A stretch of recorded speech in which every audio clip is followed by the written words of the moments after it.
Hello my good learners, আজকে আমি paper 2 managerial economics এর চ্যাপ্টার 6B অলিগোপলি করাবো। ঠিক আছে, অলিগোপলি চ্যাপ্টারটা খুব ইন্টারেস্টিং। চলো স্টার্ট করি।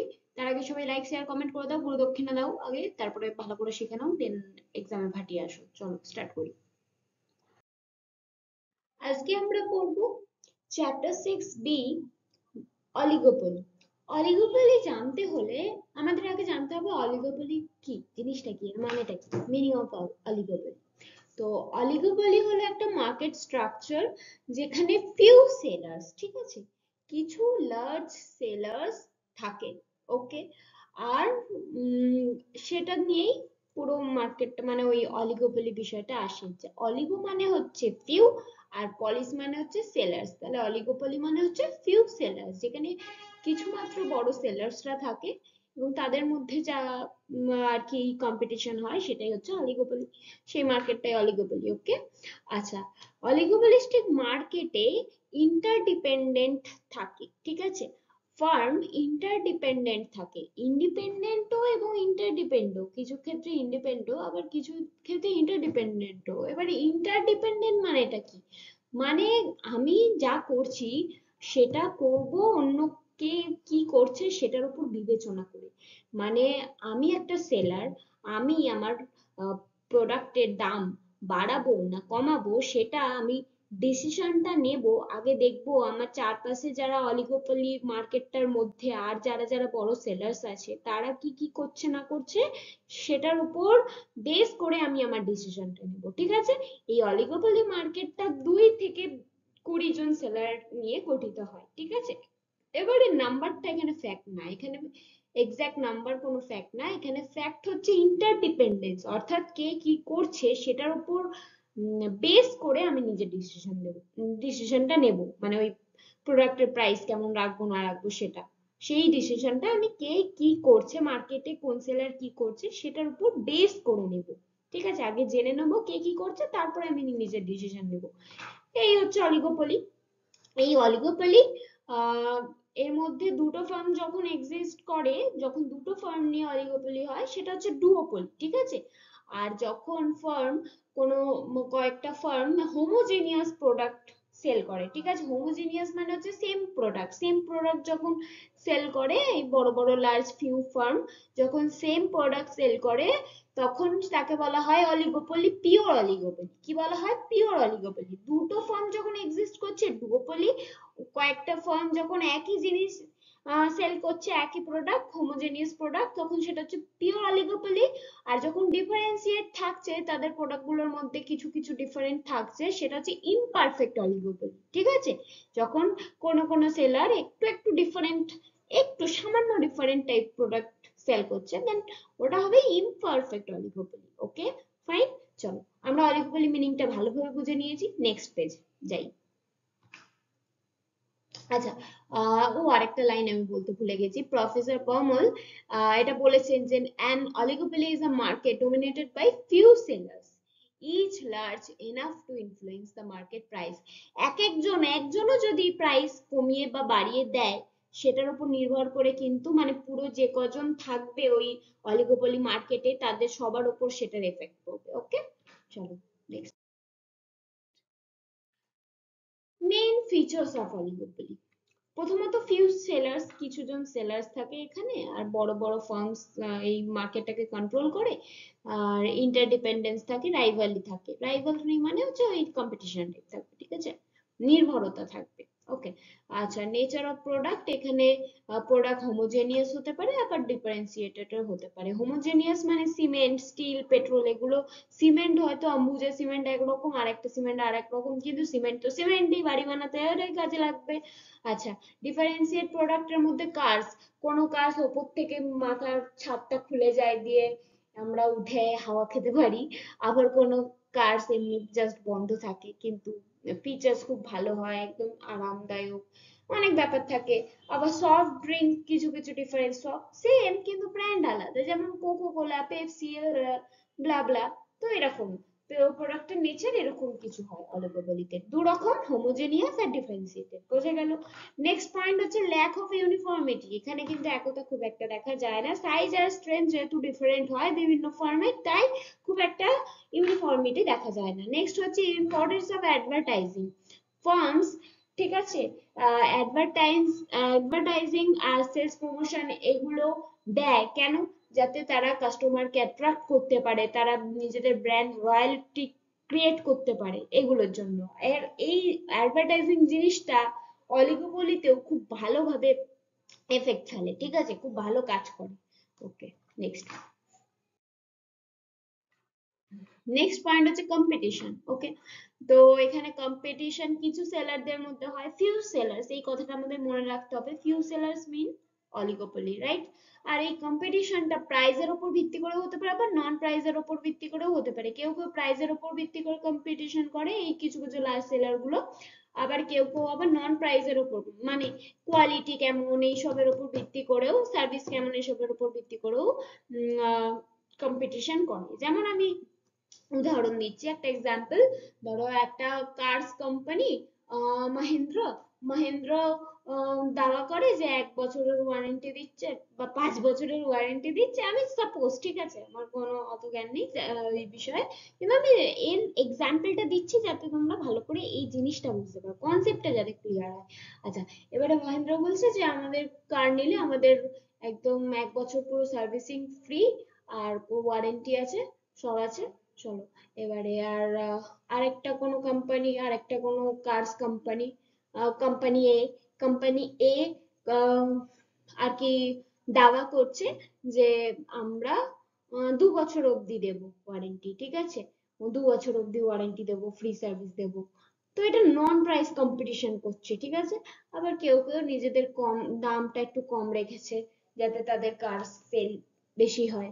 ওকে, এরকম ভাবে কম্পিটিশন চলে অলিগোপলির মধ্যে।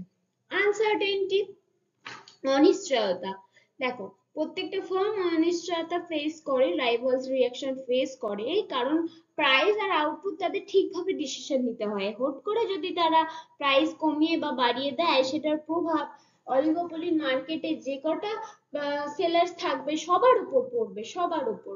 এবার এমন একটা ভাবে ডিসিশন নিতে হবে যে আগের সামনের জন কি করছে সেটা জেনে ডিসিশন, মানে সেটা আন্দাজ করে ডিসিশনটা নিতে হবে, যাতে সেটা তোমার জন্য হেল্পফুল হয়, তোমার ফিউচার প্রফিটের জন্য হেল্পফুল হয়, রাইট। যেমন ট্যাক্স যদি বাড়িয়ে দেওয়া হয়, সেই অনুযায়ী সবাইকে দাম বাড়াতেই হবে, কিছু করার নেই।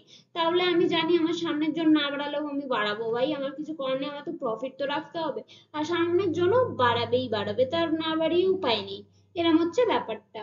ওকে, নেক্সট পয়েন্ট হচ্ছে elements of monopoly. Elements of monopoly, product differentiation and collusion. Firms enjoy some monopoly power and may earn monopoly profits. দেখো অনেক সময় কি হয়, মাহিন্দ্র, টাটা, এরা সবাই একসাথে বসে মিটিং করে যে দেখো সবাই দাম সেম রাখবো, এবার যার কার বিক্রি হবে হবে, যার হবে না হবে না, যাতে সবার দাম সেম রাখবো, তুমিও কম দাম রাখবে না, আমিও কম দাম রাখবো না, প্রফিট হলে যার থেকেই নিক না কেন সবারই সেম প্রফিট হবে, ঠিক আছে।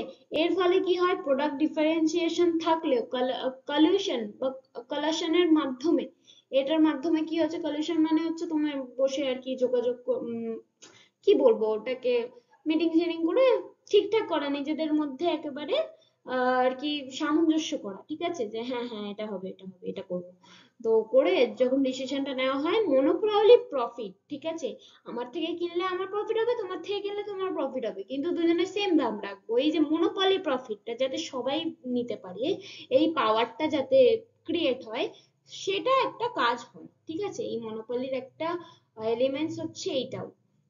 অলিগোপলিতে যদি কয়েকটা ফার্ম, মানে ফিউ সেলার্স তো থাকে, ওই ফিউ সেলার্স যদি নিজেদের মধ্যে সামঞ্জস্য করে, নিজেদের মধ্যে আলাপ আলোচনা করে দাম ডিসাইড করে, তাহলে সবাই সেম প্রফিট ভোগ করতে পারে, বোঝা গেল। In short, oligopoly combines few sellers, interdependence, advertising, competition, uncertainty, and monopoly elements in one market structure. Okay? Classification of oligopoly, দেখো অলিগোপলিতে আমরা জানি ফিউ ফার্মস ইনভলভ থাকে, আর রাইভালস এর অ্যাকশন আর রিঅ্যাকশন এই এর উপর নির্ভর করে প্রাইস আর আউটপুট ডিপেন্ড করে, রাইট?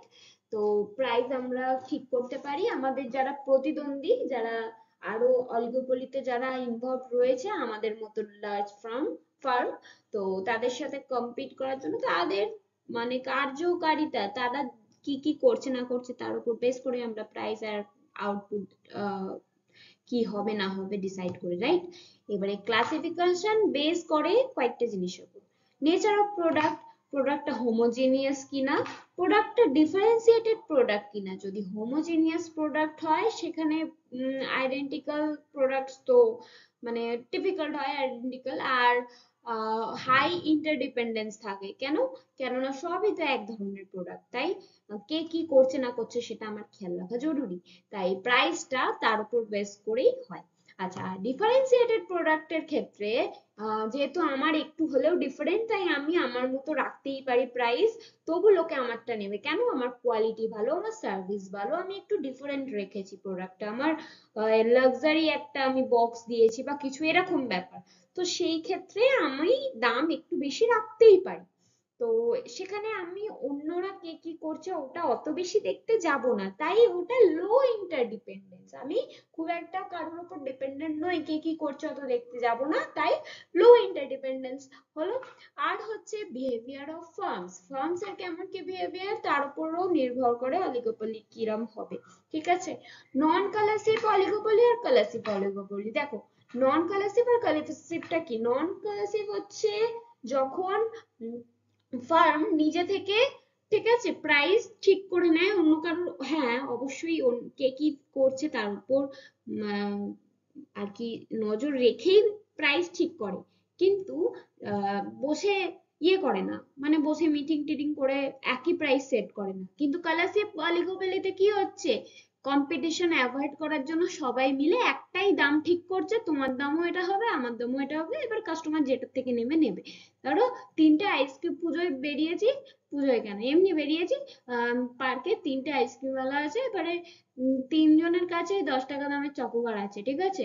তারা সবাই 10 টাকা দামেরই রেখেছে, তাই যার কাছে হোক একটা নিলেই হবে, কারণ ওরা হয়তো সব ইয়ে করে রেখেছে, ডিসাইড করে নিজেদের মধ্যে আলোচনা করে, এবার এটা ওপেন আলোচনা হতেও পারে নাও হতে পারে। তো ব্যাপার হচ্ছে এটা, এখানে কলসিভ অলিগোপলিতে আলোচনা করে কম্পিটিশন করা হয় না, একটাই দাম রাখা হয়। আর নন কলারসিভ আলোচনা করা হয় না, নিজের ইন্ডিপেন্ডেন্টলি আমরা দাম রাখতে পারি, কিন্তু অবশ্যই বাকিরা কি করছে তার উপর নজর রেখেই আমরা নিজেদের দাম রাখবো, যাতে আমাদের কোনো লসের মুখোমুখি না হতে হয় যত সম্ভব। ওকে, নেক্সট। আচ্ছা, নেক্সট হচ্ছে, এটা আমি কয়েকটা কি পয়েন্টস লিখেছি, ঠিক আছে, যাতে খুব ইজিলি মনে থাকে। হোমোজেনিয়াস, ডিফারেন্সিয়েটেড প্রোডাক্ট, নন কলারসিভ আর কলারসিভ, এটাই অলিগোপলির ক্লাসিফিকেশন। খুব ইজি না? চলো নেক্সট পেজে যাই। কার্নার্ডস ডুওপলি মডেল। ডুওপলি অর্থাৎ দুটো ফার্ম, দুটো, ওকে, দুটো ফার্ম এর মধ্যে ইনভলভড আছে এই মডেলটার মধ্যে। আচ্ছা, প্রথমে জানতে হবে এটা কি, কার্নার্ডস ডুওপলি মডেলটা কি জিনিস। কার্নার্ড অর্থাৎ অগাস্টিন কার্নার্ড বলে একজন 1838 খ্রিস্টাব্দে এই মডেলটি প্রডিউস করে, ঠিক আছে, ইন্ট্রোডিউস করে। কিন্তু সেটা তখন কারোর নজরে আসেনি, কারণ ভালো জিনিস তো কারোর নজরে চট করে আসেই না, আমরা পরে তার ভ্যালুটা রিয়েলাইজ করি। সেম ওয়ালরাস, ওয়ালরাস এই মডেলটাকে রিয়েলাইজ করেছে, সবার সামনে পপুলারাইজ করেছে 1880 খ্রিস্টাব্দে। ওকে, ফাইন, ঠিক আছে। এবার এই মডেলটা কি বলছে, এই মডেলটা অনুযায়ী দুটো ফার্ম, একটা ইন্ডাস্ট্রির মধ্যে দুটো ফার্ম নিজেদের আউটপুট আর প্রাইস কতটা রাখবে না রাখবে সেটা ডিসাইড করে, ইন্ডিপেন্ডেন্টলি ডিসাইড করে, যে যার নিজের মতো ডিসাইড করে যে কত আউটপুট করবে আর কত প্রাইস রাখবে। বাট বাট মাথায় এটা রেখে দেয় যে আমার প্রতিদ্বন্দ্বী যে ব্যক্তি সে একই আউটপুট, তার আউটপুটটা ফিক্সড, সে একই যা বানাতো তাই বানাচ্ছে, বেশি বানাচ্ছে না, ওটা মাথায় রেখে আমি কাজ করব, ঠিক আছে? যেমন একটা পাড়ার মধ্যে একটা চুগলখোর মহিলা আর একটা হচ্ছে তোমার ভালো মহিলা, ঠিক আছে? ওকে। চুগলখোর আন্টি বলছে যে আমি তো 10টা প্রডিউস করি, 10টা কেক, দুজনের বেকারি বিজনেস আছে, দুজনে কেক বানানো শিখেছে, দুজনের বেকারি বিজনেস ওকে স্টার্ট করেছে, চলো দুটো ফার্ম ধরে নিলাম। তো চুগলখোর আন্টি 10টা বানায়, মাসে 10টা কেক বানায়। আর ভালো আন্টি সেও মাসে 10টা কেক বানায়, আপাতত ধরে নিচ্ছি। এবার চুগলখোর আন্টি ঠিক করলো আমি 12টা কেক বানাবো, কিন্তু আমার প্রাইসটা একই থাকবে। আর ভালো আন্টি তো আমার কম্পিটিটর, ঠিক আছে, ও তো 10টাই বানাচ্ছে, ও 10টাই বানাবে, ওটাই ও ভেবে নিল, ঠিক আছে। তো ডুওপলি মডেলে এটাই হয়, একটা ফার্ম ভেবে নেয় যে আরেকটা ফার্ম কিছুই করবে না, আমি যা করার করছি, আমি আউটপুট বাড়াবো তো বাড়াবো, কমাবো তো কমাবো, প্রাইস বাড়াবো তো বাড়াবো, কমাবো তো কমাবো, কিন্তু আমার যে প্রতিদ্বন্দ্বী সে কিছু করবে না, সে হাত গুটিয়ে বসে থাকবে, সে যা আউটপুট ছিল তাই করবে। মানে ভালো আন্টিটা 10টাকে 10টাই বানাবে, ওটা চুগলখোর আন্টিটা ভেবে নিচ্ছে, অ্যাজাম্পশন করে নিচ্ছে। তো এটাই হচ্ছে ডুওপলি মডেল, ঠিক আছে, যেখানে একজন ভেবে নেয় যে আরেকজন নিজের কাজটাকে সেম রাখবে, ফিক্সড রাখবে। ওকে, বোঝা গেল? এটা হচ্ছে কর্নার্স ডুওপলি মডেল। এইবার এখানে কি কি অ্যাজাম্পশন ধরে নেওয়া হয় সেগুলো জেনে নিই। প্রথমত, এর মধ্যে দুটো ফার্ম থাকে আর দুজনেই হোমোজেনিয়াস বা আইডেন্টিক্যাল প্রোডাক্টস বানায়, যেমন দুটো আন্টি, চুগলখোর আন্টি আর ভালো আন্টি, দুজনেই কি করে, হোমোজেনিয়াস প্রোডাক্ট বানায়, দুজনেই কেক বানায়। হোমোজেনিয়াস মানে হচ্ছে একই ধরনের প্রোডাক্ট। ফাইন, বুঝলাম। আচ্ছা, সেকেন্ড অ্যাজাম্পশন ধরে নেওয়া হয়, এই মডেল অনুযায়ী ধরে নেওয়া হয় যে দুটো ফার্মই ইকুয়াল কস্ট কন্ডিশন আর জানে যে মার্কেটের ডিমান্ড কেমন। দুজনেই, চুগলখোর আন্টি আর ভালো আন্টি দুজনেই জানে যে এই পাড়ার মধ্যে এক মাসে খুব বেশি হলে 20টা কেক বিক্রি হবে, বা 15টা বা 25টা কেক বিক্রি হবে, সেই অনুযায়ী কেক বানায়, ঠিক আছে। কারণ একজন ধরে যে আমি 10টা বানাচ্ছি আর ও 10টা বানাবে, ঠিক আছে, হয়ে যাবে, আমার কেক নষ্ট হবে না, এরম একটা ভেবে, ঠিক আছে। আচ্ছা, কেউ যদি এবার অ্যাজাম্পশন, ওই চুগলখোর আন্টি অ্যাজাম্পশন করে দিল, ও সামনে তো নিউ ইয়ার আসছে, বড়দিন আসছে, বড়দিনে তো অনেক কেক লাগবে, তাই ও আরো দুটো এক্সট্রা বানালো। এবার ভালো আন্টি জানে না যে ও এক্সট্রা বানাচ্ছে, ভালো আন্টি আবার ভাবলো যে ও তো 10টাই বানায়, 10টাই বানাবে, আমি আরো 5টা এক্সট্রা বানাই, বড়দিনে তো অনেক কেক লাগে, ও 15টা কেক বানাচ্ছে, চুগলখোর আন্টি 12টা বানাচ্ছে, ভেবেছে ভালো আন্টি 10টাই বানাবে, কিন্তু ভালো আন্টি আবার 15টা কেক বানাচ্ছে। মানে একজন ভেবে নিচ্ছে আর একজন সেমই হাত গুটিয়ে বসে থাকবে, আমি যা করার করবো, এরম একটা ব্যাপার, বোঝা গেল? তাহলে আর কস্ট ইকুয়াল রাখছে, ঠিক আছে, কারণ জানে আমার কাছে যদি আমি কম দাম রাখি তাহলে আমার বিক্রি তো হবে, কিন্তু ও যদি আবার আমার থেকে একদম কমিয়ে দেয় তাহলে আবার ঝামেলা। উম আর আমার তো প্রফিটটা তো রাখতেই হবে। সো ঠিক আছে, আর হ্যাঁ, দাম কমাতেই পারে, যে কমাবে না তা না, সেটা তার উপর ডিপেন্ড, কিন্তু এই মডেল অনুযায়ী ধরে নেওয়া হয় যে both firms have equal cost condition. Okay, আর দুজনেই মার্কেট ডিমান্ড কেমন সেটা জানে। 2 নম্বর অ্যাজাম্পশন জানলাম। থার্ড অ্যাজাম্পশন হলো যে দুটো ফার্ম ডিসাইড করে নেয় যে আউটপুট কতটা করবে না করবে, অন্য ফার্মের আউটপুটটা কনস্ট্যান্ট রেখে ভেবে নেয় যে কনস্ট্যান্ট, যেমনটা আমি বললাম যে একজন ভেবে নেবে ও তো 10টাই বানাবে, আমি 12টা বানাই, তো নিজে ডিসাইড করলো যে 12টা বানাবে, ঠিক আছে, ভালো কথা।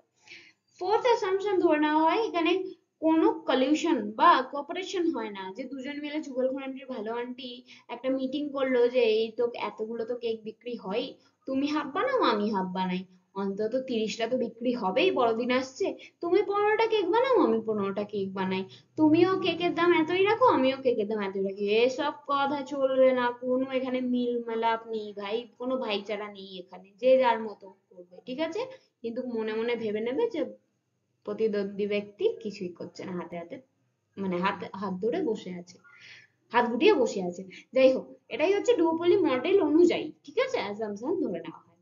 আচ্ছা, আর মার্কেট প্রাইসটা ডিপেন্ড করবে টোটাল আউটপুট ওদের দুজনের দ্বারা কত প্রডিউসড হচ্ছে তার উপর, দুটো ফার্মের দ্বারাই, মানে দুটো আন্টির দ্বারাই কত কেক বানাচ্ছে তার উপর ডিপেন্ড করে মার্কেটের প্রাইসটা ডিপেন্ড করবে। ওকে, ফাইন, এটা হলো কর্নার্স ডুওপলি মডেল।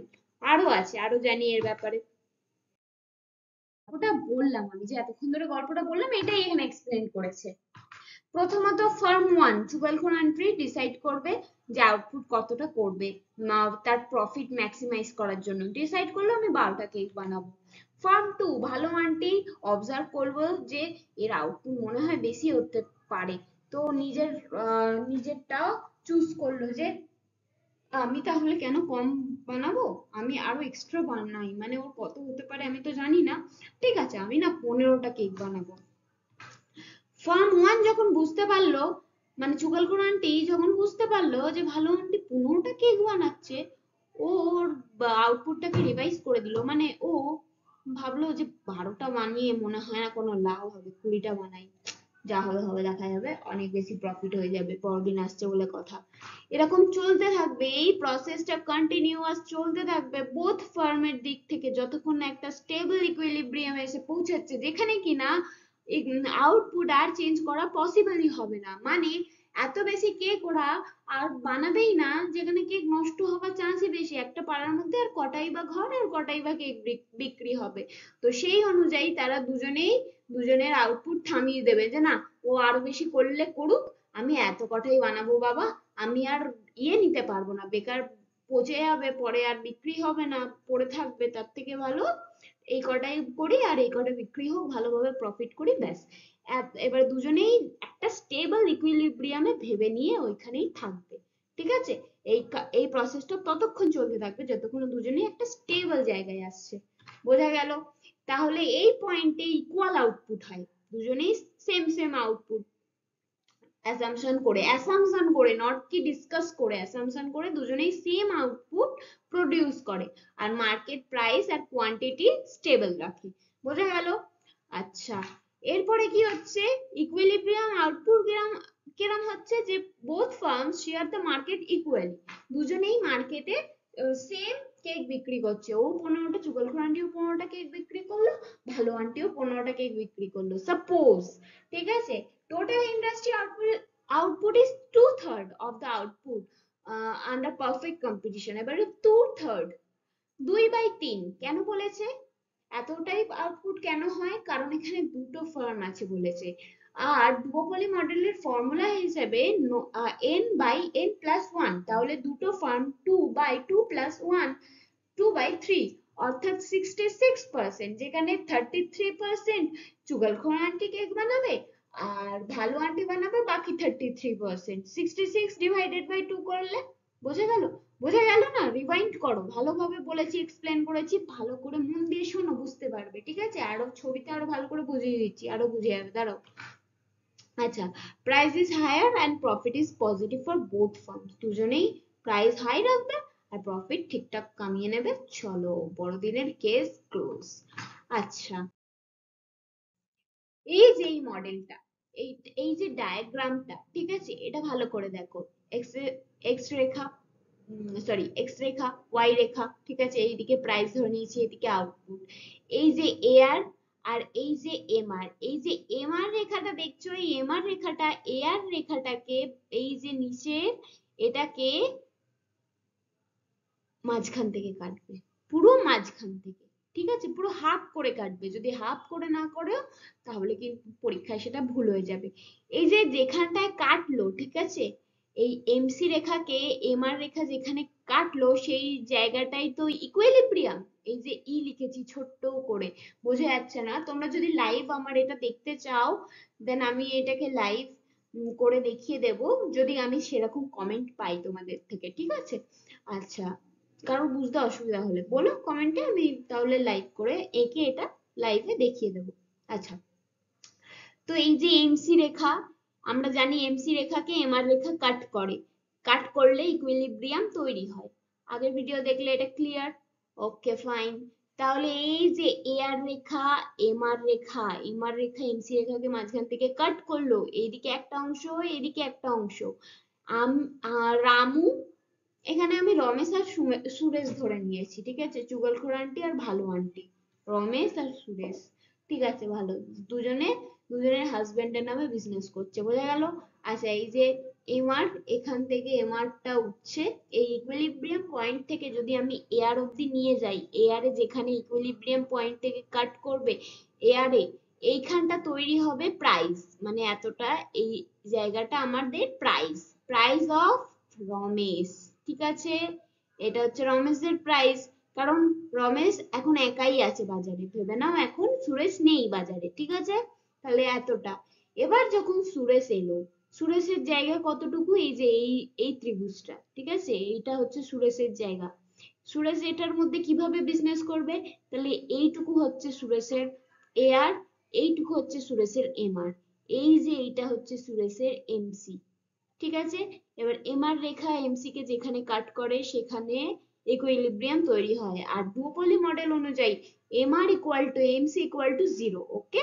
তাহলে এমআর যেখানে এমসি তে কাট করছে এখান থেকে ইকুইলিব্রিয়াম থেকে এআর এ, যেখানে এই যে পয়েন্টটা ঠেকছে, এই পয়েন্টটা থেকে আমার এটা সোজা টানলে এটা হয়ে যাবে আমার প্রাইস।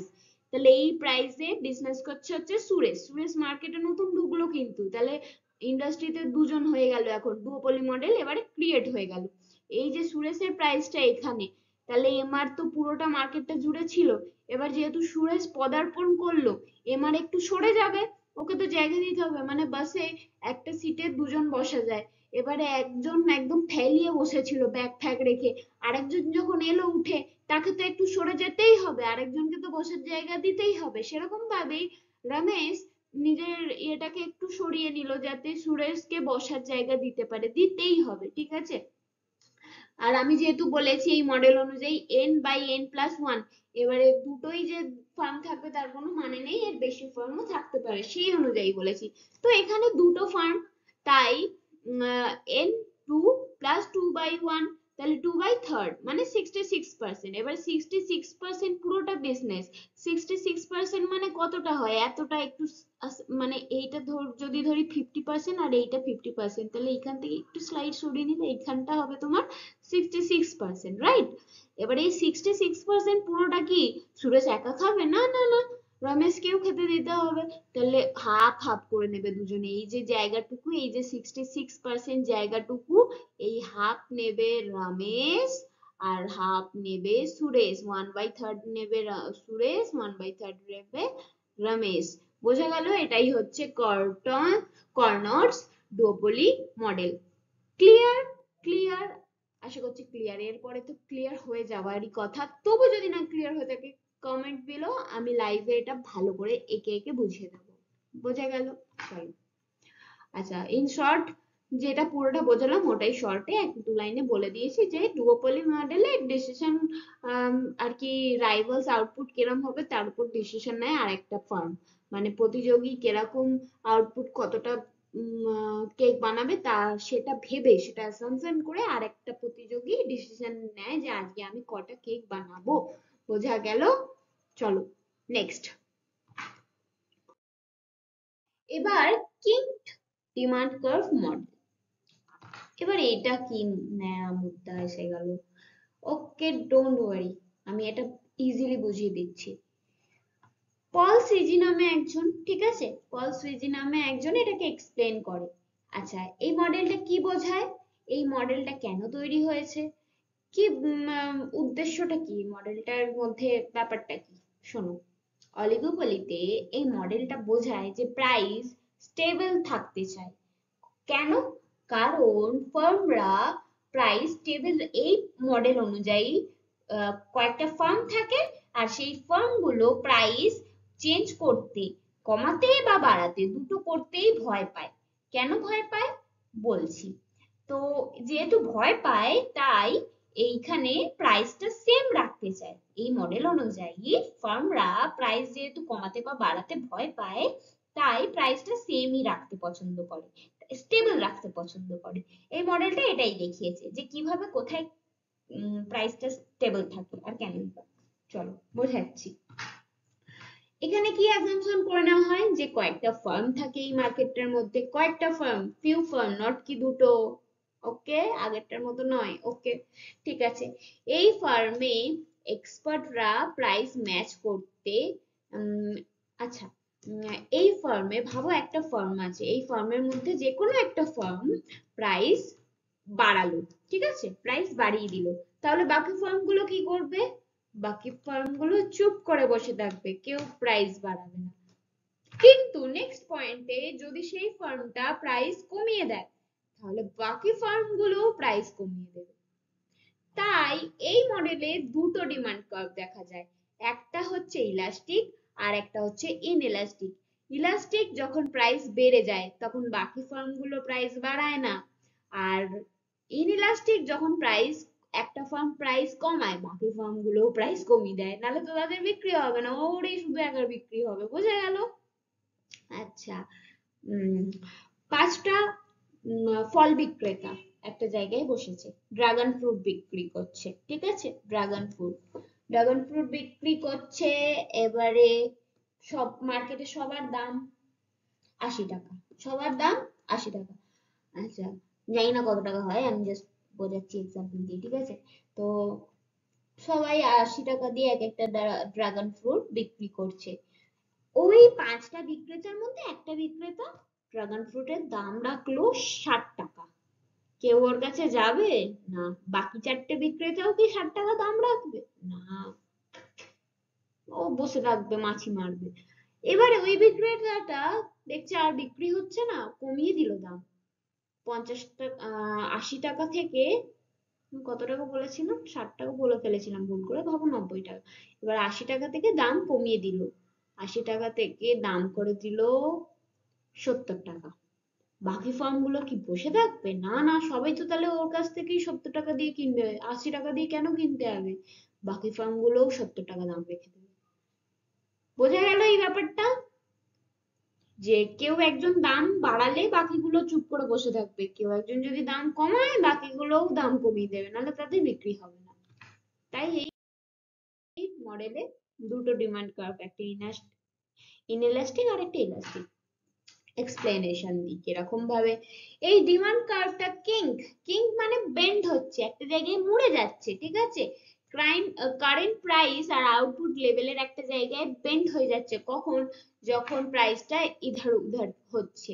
এই যে প্রাইসটা যেখান থেকে মুড়ছে ওর উপরে প্রাইস রাখলে কি হয়? আর অন্য মানে ডিমান্ড কমে যায় ওর উপরে, ওই যে যেখান থেকে মুড়ে যাচ্ছে ডিমান্ড কার্ভটা, ওর উপরে যদি প্রাইস রাখা হয় ডিমান্ড কমে যায়। বেশি দাম রাখলে কি কেউ নেবে না? ডিমান্ড কমে যাবে, কমে গেল। আর ওর নিচে যদি, ওর নিচে লোয়ার পার্টে, ঠিক আছে, ওই কিঙ্কের ওই বেন্ডের নিচে যদি প্রাইস রাখা হয় তাহলে ডিমান্ড একই থাকে, বাড়ে না। একটু কম দাম রেখেছে বলে কি তুমি একসাথে 10টা ড্রাগন ফ্রুট কিনবে নাকি? না তো, ডিমান্ড একই থাকবে। ঠিক আছে, বোঝা গেল? আচ্ছা, এই যে এই কিংটার জন্য মার্জিনাল কার্ভ, ডিসকন্টিনিউটি আর গ্যাপ, এই মার্জিনাল কার্ভের মধ্যে ডিসকন্টিনিউটি আর গ্যাপ দেখা যায়। আমি ডায়াগ্রামটা দেখাবো তখন বুঝতে পারবে। তাই এই যে এই এমসি ওই জায়গাটা থেকে, ওই গ্যাপটা থেকে যখন পাস হয়, ওই টাইমে আউটপুট স্টেবল থাকে, কস্ট চেঞ্জ হলেও আউটপুট স্টেবল থাকে। বোঝা গেল? এই যে কিং ডিমান্ড কার্ভের এই ডায়াগ্রামটা দেখো, ওয়াই এক্স, ওকে ফাইন, এটা আমরা জানি। এটা আমরা জানি কি? এআর, এটা এমআর, এমআরটা এটাও আর এটাও এআর, এটাও এআর আর এটাও এআর, এটাও এমআর আর এটাও এমআর। কিন্তু এই যে মাঝখানে এই গ্যাপটা কেন তৈরি হলো? এখানে একটা কিং কেন হলো? এখানে একটা মুড়ে গেল কেন? এটাই তো কিং ডিমান্ড কার্ভ মডেল। এই যে এই কিং হয়েছে, এখানটা মুড়েছে, এর উপরে যদি প্রাইস যায় তাহলে ডিমান্ড কমে যাবে, ধস করে নিচে পড়ে যাবে। আর তাহলে ব্যবসায়ীকে মনে রাখতে হবে এতটাই আমি প্রাইস রাখতে পারবো, এর উপরে প্রাইস গেলেই ধপ করে, ঠিক আছে। আর এর নিচে যদি প্রাইস রাখা হয়, ভাবো এখানে রাখা হচ্ছে বা এখানে রাখা হচ্ছে, তাহলে ডিমান্ড সেম থাকবে, পড়ে যাবে না, বাট সেম থাকবে। এই যে এখানে এই গ্যাপটা দেখা গেল, এই গ্যাপের মধ্যে থেকে যদি এমসি রেখা যায়, ঠিক আছে, এই গ্যাপের মধ্যে থেকে যখন মার্জিনাল কস্ট রেখা বা এমসি রেখা যাবে, তখন কস্ট চেঞ্জ হলেও প্রাইস চেঞ্জ হবে না। মানে একটা শার্ট তোমার তৈরি করতে লেগেছে 200 টাকা, আর তুমি সেটা বিক্রি করো 400 টাকায়, কিন্তু যদি তোমার সেই শার্টটা পরের দিন তৈরি করতে 385 টাকাও লাগে, তবু তুমি 25 টাকা লাভেই ওই 400 টাকায় শার্টটাকে ছেড়ে দিতে হবে, কিছু করার নেই। তুমি এখানে প্রাইস চেঞ্জ করতে পারবে না, কারণ তুমি যদি প্রাইস চেঞ্জ করো তাহলে ধস নামতে পারে। ডিমান্ড তো সেমই থাকবে। কিংকে ভয় পায় কিং, ডিমান্ড কার্ভ, এখানে ফার্ম, যে কটা ফার্ম থাকে তারা প্রাইস চেঞ্জ করতে, বাড়াতে বা কমাতে ভয় পায়। তাই জন্য তারা প্রাইস সেম রাখতে পছন্দ করে। তাই এই গ্যাপের মধ্যে থেকে যখন মার্জিনাল কস্ট রেখা ইধার উধারও হবে, তবুও আমরা প্রাইস সেমই রাখবো। মানে যদি আমরা ফার্ম হতাম, ওই ফার্ম গুলো প্রাইস সেমই রাখে, তারা প্রাইস কমায় না বা বাড়ায় না। কস্ট আর প্রাইস দুটো কিন্তু আলাদা। কস্ট যেটা ওটা তৈরি করতে যতটা খরচ হয়েছে, আর প্রাইস ওটার দাম আমি কত দামে বিক্রি করলাম। তো আমার যদি তৈরি করতে বেশিও খরচা হয়, তবুও আমি কম দামেই ওটাকে ছেড়ে দিতে হবে, বেশি প্রফিট রাখলে চলবে না, কারণ বাকিরাও আছে। ঠিক আছে? তো এই কিং ডিমান্ড কার্ভ মডেল হচ্ছে এটাই। ঠিক আছে? ইজি। তাহলে কিং ডিমান্ড কার্ভ মডেল তো তোমরা আশা করছি বুঝেই গেছো, কেননা আমি যেভাবে বুঝিয়েছি আই এম শিওর তোমরা কমপ্লিটলি এই কনসেপ্টটা বুঝে গেছো। তো মনে হয় না তাও বুঝবে না, তবুও যদি না বুঝে থাকো রিওয়াইন্ড করে দেখে নাও, কারণ আমি বেস্ট বুঝিয়েছি আই এম শিওর। ওকে। আর না হলে তুমি মন দিয়ে ভালো করে দেখো ভিডিওটা, তাই বুঝতে পারোনি। চলো। তো এই মডেলটা কি বলছে অ্যাকচুয়ালি? এই মডেলটা বলছে যে প্রাইস স্টেবিলিটি কতটা, ঠিক আছে? প্রাইস স্টেবিলিটি কতটা, কেন ওখানেই থেমে থাকে, কেন চেঞ্জ হয় না প্রাইস, এটাই এই মডেলটা দেখাচ্ছে।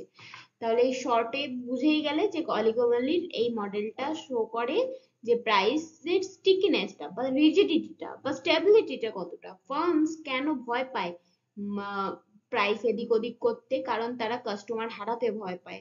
কারণ প্রাইস একটু এদিক ওদিক হবে, কাস্টমার চলবে অন্য কারোর কাছে, কারণ অনেকগুলো ফার্ম তো এই এই মডেলে বা এই মার্কেটের মধ্যে অনেকগুলো ফার্ম। ওকে। চলো। ওয়েল, তোমরা যদি এটা পুরোটা ভালোভাবে কনসেপ্টটা বুঝে থাকো, শিখে থাকো, তবেই আমার লাভ। আর ওতেই আমার প্রফিট, ওতেই দুটো পয়সা। যাই হোক, তোমরা একটু লাইক শেয়ার কমেন্ট করে দাও, যাতে আমার ভিডিওটা সবার কাছে ছড়িয়ে যায়, আর যারা শিখতে চায় তারা যাতে শিখতে পারে। অ্যান্ড আমি আর বেশি টাইম ওয়েস্ট করবো না। 2 দিন পর পরীক্ষা, ভালো করে পড়ো। আর যা যা কোয়ারি থাকবে কমেন্ট বক্সে জানাও, আমি কোয়ারি সলভ করে দেবো। ওকে। তো হ্যাপি লার্নিং। ভালো করে সবাই পড়ো, ভালো করে পরীক্ষা দাও। ওকে, টাটা।